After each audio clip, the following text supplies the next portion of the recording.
मैं इस समय राधा कुंड में मौजूद हूँ। आपको बता दें कि राधा कुंड में संत श्री बालक योगेश्वर दास जी महाराज के सानिध्य में हूँ मैं इस वक्त। और होली का पर्व है, पूरे ब्रज में ही नहीं पूरे देश में बड़े उत्साह के साथ होली खेली जाती है।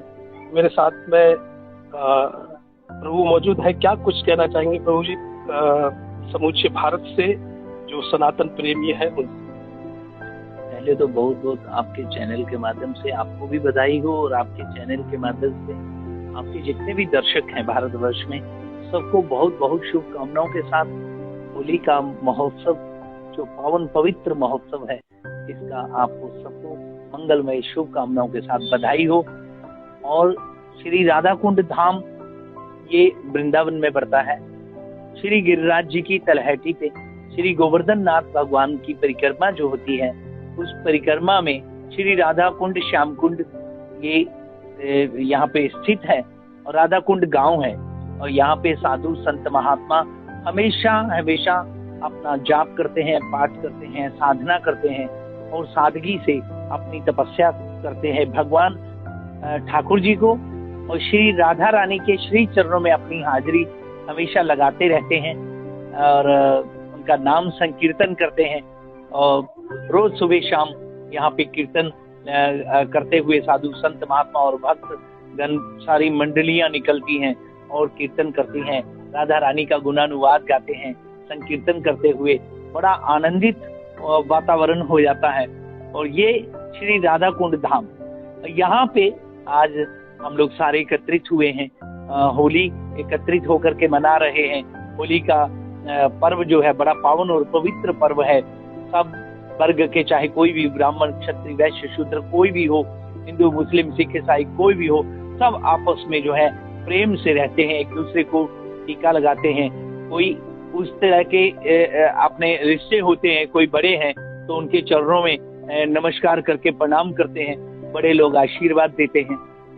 इसी तरह का ये जो पावन पवित्र त्योहार है, ये पूरे भारतवर्ष में मनाया जाता है और सभी लोग इसके बारे में, अधिकांश लोग करीब करीब जानते ही हैं कि ये जो पावन पवित्र महोत्सव है, ये भक्त प्रहलाद जी की कथा आती है कि उनकी जो बुआ जी थी होलिका, और पिताजी ने उनको बुलाया था कि ये मेरा जो बेटा है ये मेरे कहे अनुसार ना चल करके अधर्म की राह पे चलता है, जो कि अधर्म उनको लगता था कि मेरी आज्ञा का पालन करें, और वास्तविक जो सत्य धर्म है उसके ऊपर वो नहीं चलते थे, वो भगवान के मार्ग पे चलने के लिए मना करते थे।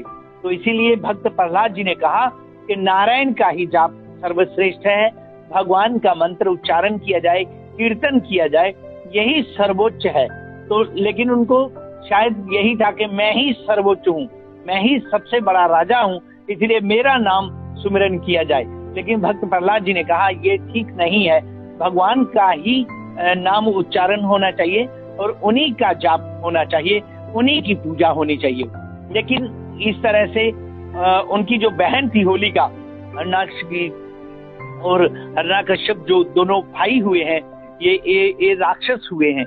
तो इसमें भक्त प्रहलाद जी का जो प्रादुर्भाव हुआ, प्राकट्य हुआ, ये बड़ा अनूठा है कि इस तरह से फिर होलिका ऐसा कहती है कि मेरे को ब्रह्मा जी का वरदान है और मेरे को एक ऐसा वस्त्र मिला है जो मैं अग्नि में प्रवेश करके जब बैठती हूँ तो मेरे को कुछ भी नहीं होता है, अग्निदेव मुझे जलाते नहीं हैं, तो मैं इसे गोदी में लेके बैठूंगी और आप आग लगा दीजिए, तो उससे क्या होगा कि ये बालक जल जाएगा और मैं बच जाऊंगी। लेकिन हुआ विपरीत, विधाता का विधान, भगवान की अपार कृपा का प्रसाद, भक्त प्रहलाद की रक्षा करते हैं भगवान। कहते हैं ना जाने कौन से गुण पे दयानिधि रीझ जाते हैं। भगवान की कृपा, भगवान का बहुत बड़ा वरद हस्त भक्त प्रहलाद जी के मस्तक के ऊपर है। और होलिका तो जल गई और भक्त प्रहलाद जी जो है साक्षात होलिका की उस अग्नि में से प्रकट हुए, और प्रकट होने के बाद जितने भी श्रद्धालु थे वो बड़े उत्साहित हुए, बड़े खुश हुए, उन्होंने बड़ी खुशी मनाई। और होलिका का जो वो इस तरह का वहां पर जो राख पड़ी हुई थी वो उड़ा करके एक दूसरे के ऊपर फेंकी लोगों ने। तो इसीलिए वो एक रंगों का त्योहार बन गया और रंग गुलाल की तरह परिवर्तित हो गए।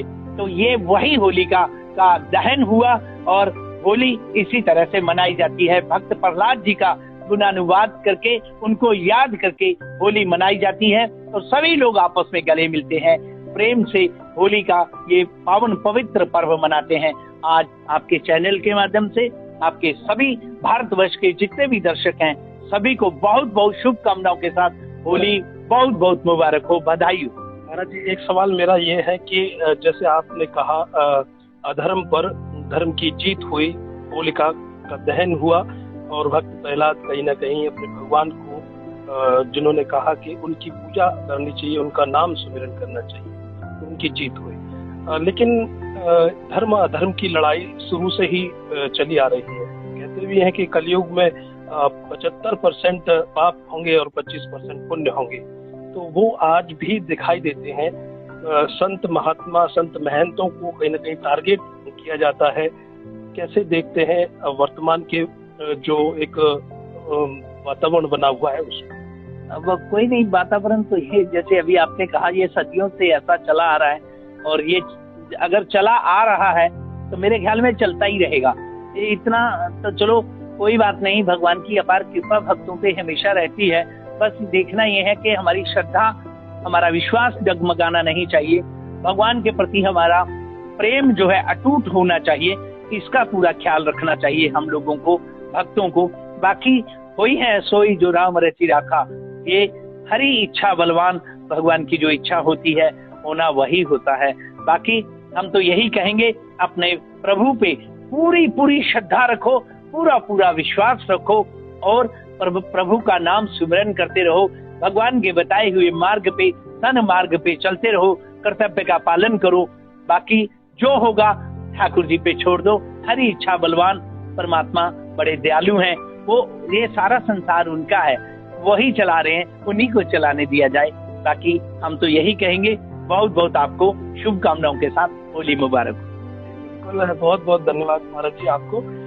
सवाल तो बहुत होते हैं लेकिन साक्षात्कार बहुत लंबा हो जाता है, इसलिए लोग छोटा सा साक्षात्कार देखते हैं। मौका लगेगा फिर इंटरव्यू करेंगे। आपका बहुत बहुत धन्यवाद और पुनः आपको होली की बहुत बहुत शुभकामनाएं, बधाई हो, बधाई बधाई।